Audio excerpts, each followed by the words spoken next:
and welcome back to the YouTube channel. So today I am working on an oven repair. On the week of Thanksgiving, Sunday night, Monday morning, I decided I'd better change my light bulb so that I could keep a good eye on my pies while I'm baking over the next couple of days. I changed the light bulb, everything just stopped. It just went pop. The stove top itself was still working, but the lower part, anything in the oven, the control panel, the clock, no beeps, nothing at all. So I've already gone through, pulled it all out. If it helps you at all, our stove and oven fits very tightly in here. Take your bottom drawer out because that'll reduce a lot of the weight, and you can kind of sit on the floor and use your body to leverage pulling it out. So unplugged, and I've already had it unplugged once, but I just wanted to show you here on the back of your stove. A lot of times there is a model number here. Generally, your model number is down where your pull-out drawer is, down at the bottom. And I have another video on how to find your model number for your appliances, but just to show you real quick, it's right down here. Sometimes it can be on this side or way up and back, and occasionally they'll put it on the inside of the oven or behind the control panel. So on my stove, because I bought it brand new, the paperwork was still on the back of the oven here in this pouch, and it tells you that if you have a short in your keypad, unplug it, wait 30 seconds, plug it back in. If it does not power back in, test the keyboard circuits and replace it. There's also internal software error failure, and it says upon, if it does not repower up, replace the EOC, so your electronic control unit. This is what we're doing with these parts here. Now I went on eBay. I saved a lot of money by ordering these that way over somebody else. A lot of it all comes from the same place, and one dealer just says, hey, I want to make some money, or, you know, whatever reason. Different appliance repair people will sell off their spare parts because they needed one and had to buy 10. So it's a good way to get that. So we've got some replacement fuses here that go into the electronic board, and some of that information can be in here. So you can see there's a lot of wiring diagram information. Read it, understand it.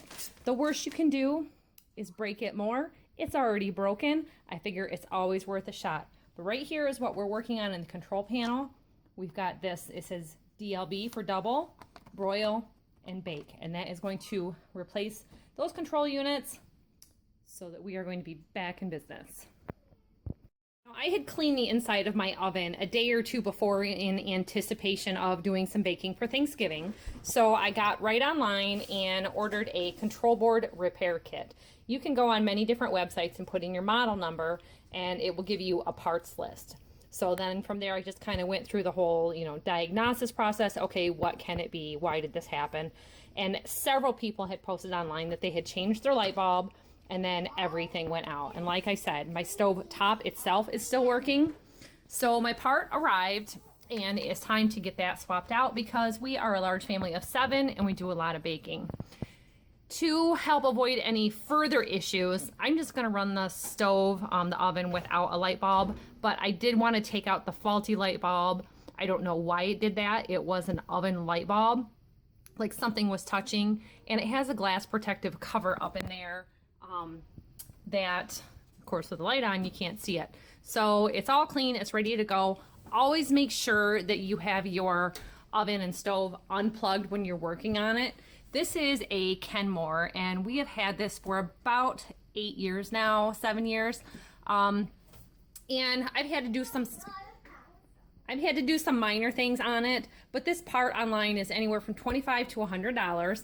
And it's a lot better to put that into it than Thanksgiving week, just before, the holiday spending, to have to go in and invest in a new stove. The other issue for us is all of our appliances in our kitchen have been off-white, and when our dishwasher quit, we could not get it, not even on a special order. Don't mind my messes. It's time to do dishes and get on with other things.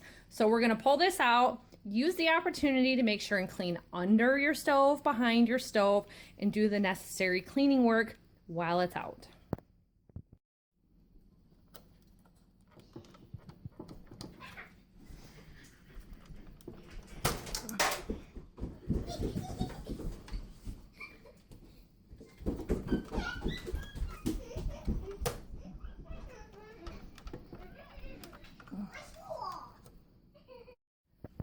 Well, kind of as expected, when I punched in parts, I thought I was getting the whole control panel, and this kind of stuff happens a lot of times with foreign sellers and not having pictures. They had a picture of the control board from the front.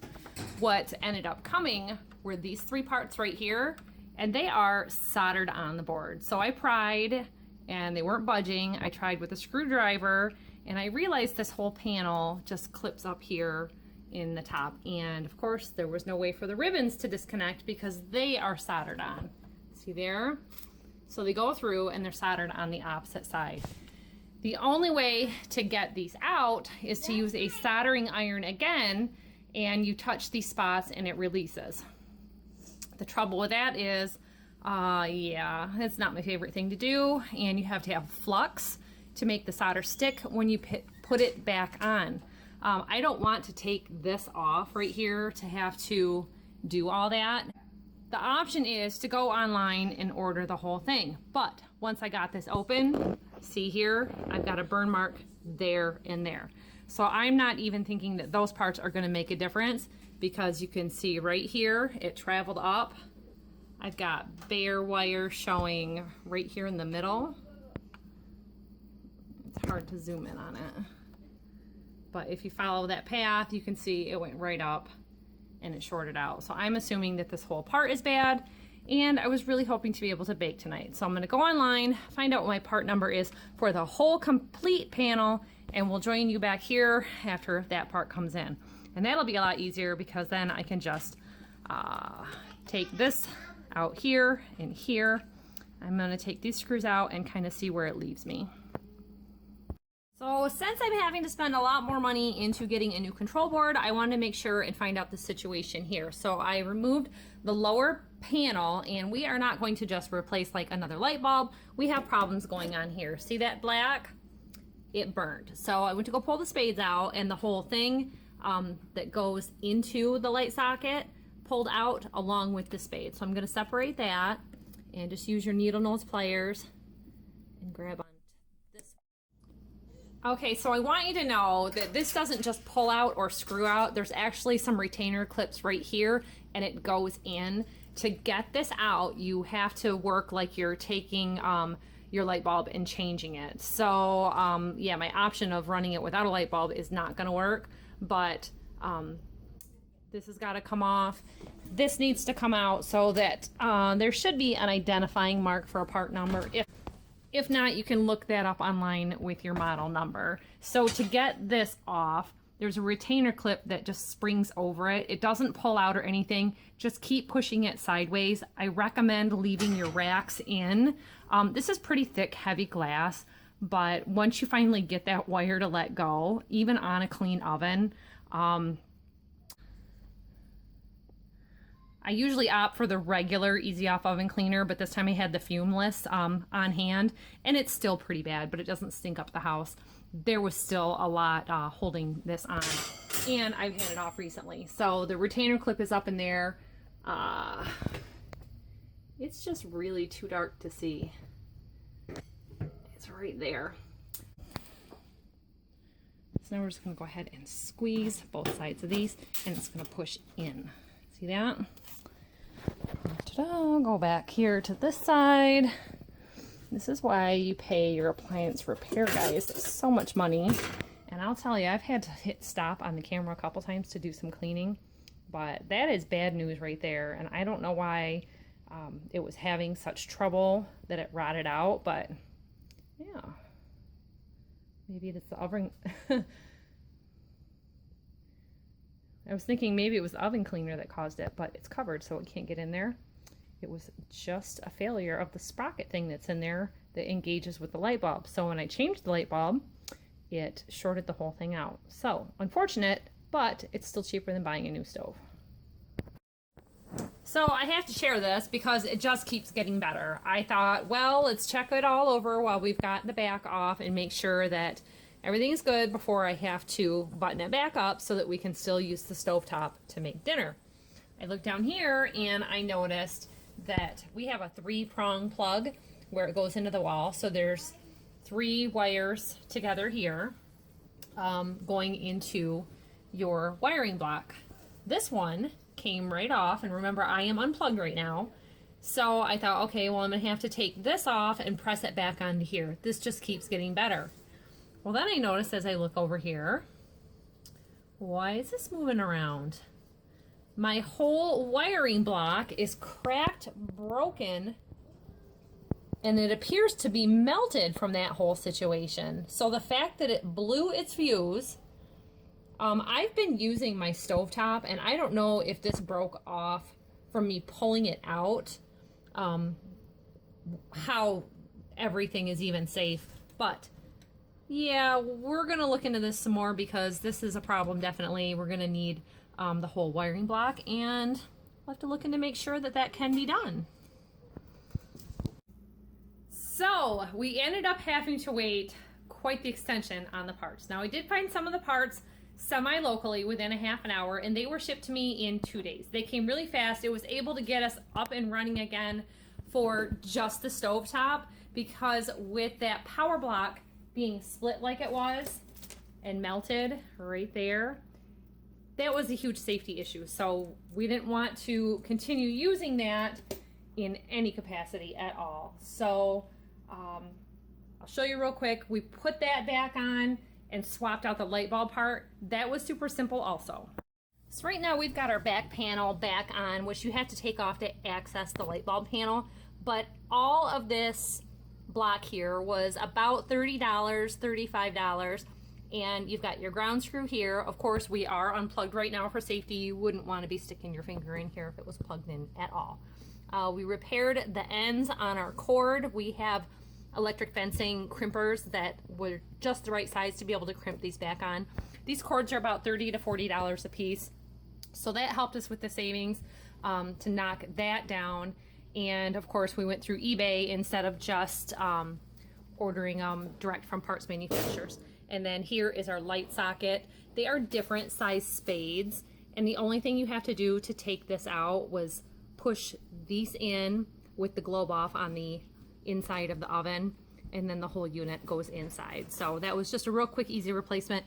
Very self-explanatory. We had a video a couple years ago. We actually replaced this temperature gauge here, and that was real simple to do. We've replaced the broiler at some point.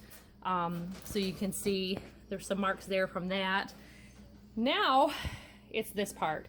We had looked online, and I really didn't want to spend the month of Christmas $500 to $600 for another stove. And like I said, for us, it was the problem with the ivory or biscuit colored. They call it off-white.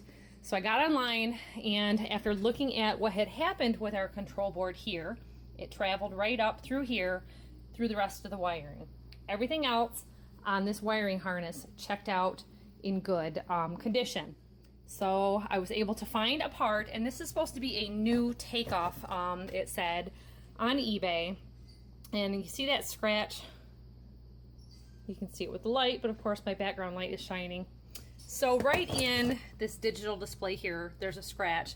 So probably more of a used unit than a scratch and dent like it said. Mine is off-white. This is white. All of the components come out anyway, so we will just discard this. We can actually probably sell it to somebody who has a cracked or broken one. I may be able to use that on one of the rental houses also in the future, because all of those stoves are white. So I swapped out the components on the inside to here. Not terribly hard to do, but you want to be careful to not crack your little sides here because there's a 2-section clamp. The part number is exactly the same regardless of the color. Try to get you a focus on that. But here we had one part number 31611640, and I believe that was for the electric block, and 5303935 and I think that was for the light socket. So you can see that was really bad. The connector on the back just broke right out. There should be a spade here, and that's what caused the whole problem. And had I not changed my light bulb for Thanksgiving, then I wouldn't have had all this issue. But at least we found out yeah, parts are still available and we could get by.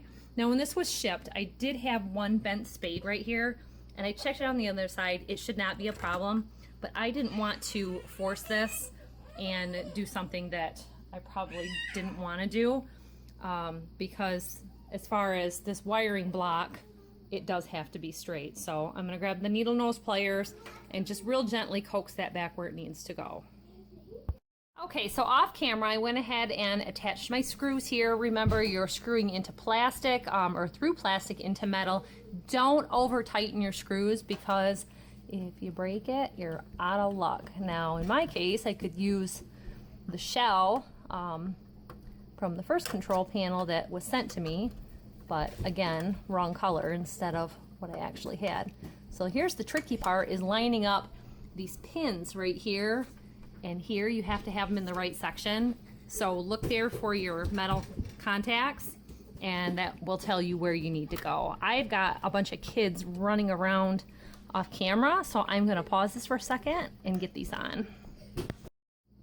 So where I was running into alignment issues with this one, I straightened that out real careful. This one's a little bit harder because these pins are very, very small, and they bent the last 4 or 5 pins, making it very hard to line up. So with some needle nose pliers, I've just tried to kind of straighten them a little bit. It's not real easy, and of course I'm trying to be semi-gentle at the same time. Always take a good look at your parts when they arrive. And this was bubble wrapped, this was wrapped with cardboard, and then in a bubble mailer. So this happened when they took it off the original stove it came from. So I'm gonna give this another try.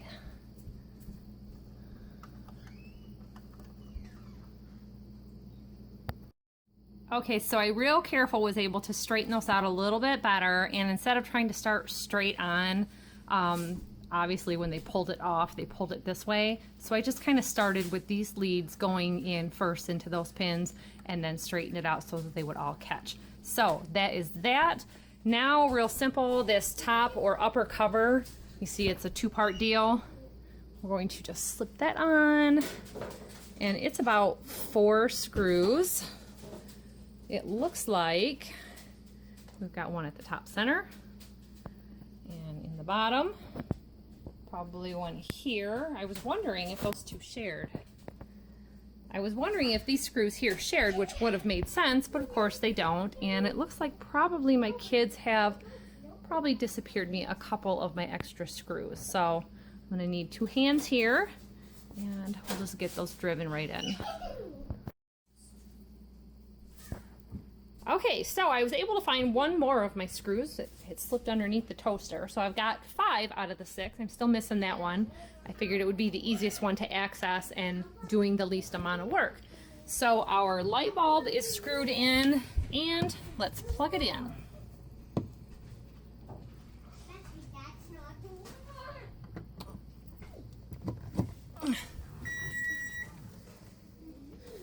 No snaps or pops, that's a good sign. And I'll tell you, they made this kitchen cabinet opening absolutely 0 clearance. And I've got little 13 and 15-year-old chefs that help sometimes, and it was stuck right to the floor and stuck to, hey! This was stuck to the floor and stuck to the counter. So we have a working panel. That's what the beep was. That is terrific. So now we are back in business. We can set our clock for whatever time it is. We've had the option of having a clock on the microwave, but a microwave and the oven didn't need to both have a clock on them. And of course, mind our mess, we've always got a clock right up here also. So we're all set, and we can do some cooking. So that is repairing your oven, control panel, your light socket, your control block. We're all set, and we're back in business. We get to have a real dinner for the first time in 2 weeks. There were some shipping delays, some things got slowed down, the panel got lost for a week, and it just kind of sat there not moving. It arrived this afternoon, and I said I'm going to get it put in right away because it really helps us a lot being able to cook a full meal. Without the crock pot, without the microwave, without the grill outside, it would have been tough, but we had backup plans the whole week. So thanks for watching, everybody. Don't forget to hit the like button. Don't forget to subscribe so you can find this video in the future for your future repairs and any other future repairs you might have in appliances. Go over to our home repair section. There's washers, dryers, dishwashers, everything in the house. We fix it. We fix it all. So we'll see you next time. Bye-bye.